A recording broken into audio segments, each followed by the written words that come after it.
কবিতাৰ শিৰোনাম মোৰ এই শব্দবোৰ।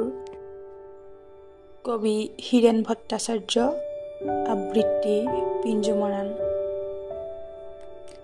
স্বপ্নৰ উদ্যান চুই অহা মোৰ এই শব্দবোৰত জীৱন ধাৰাৰ সুষমা, সময়ৰ ঘনিষ্ঠ উত্তাপ। মোৰ কোনো নিজস্ব আৱিষ্কাৰ নাই, মোৰ কোনো নিজস্ব আৱিষ্কাৰ নাই। মোৰ ভিতৰত এটা যেন খেতিয়ক,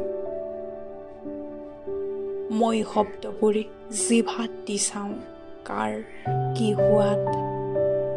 হাতৰ তলুৱাত লৈ চাওঁ কিমান তপত।